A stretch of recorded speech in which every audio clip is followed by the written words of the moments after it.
guys, once again, good morning. Welcome to Teacher Timmy Talks. And today, wala namang comment or question na sasagutin. May gusto lang akong i-clarify regarding SPIMS. Again, SPIMS means sa Pinas, ikaw ang ma'am at sir.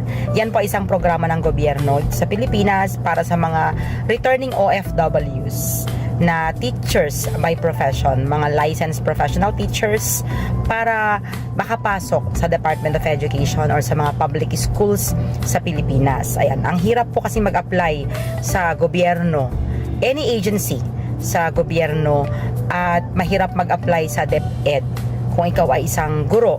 Kaya kung ikaw ay OFW, returning OFW, nakabalik ka na sa Pinas, as long as within 3 years, po pwede ka pong mag-apply sa SPIMS para makapasok.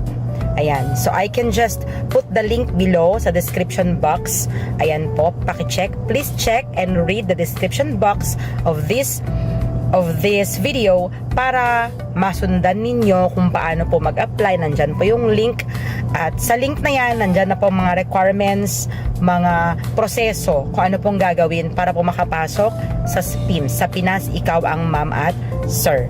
Ito yung clarification, kasi sa mga previous videos ko po, may nabanggit ako na RQA, yung ranking sa public schools. At ang clarification ko doon is hindi po inaagawan ng item ng mga SPIMS beneficiaries ang mga nakikiranking sa public schools.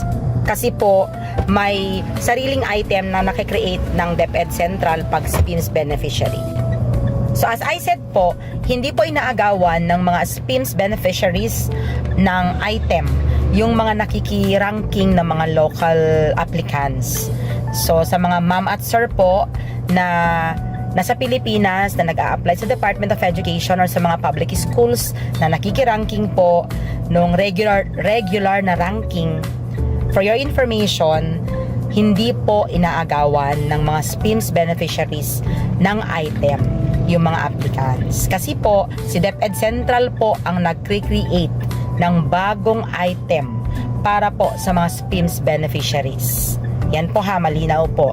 Kasi may isa akong co-teacher nung, ayan nga, pagdating ko at pagpasok ko doon sa school na pinapasukan ko ngayon, yun ang sabi niya, na itong mga SPIMS beneficiaries pa daw kasi napadagdag sa mga nakikiranking.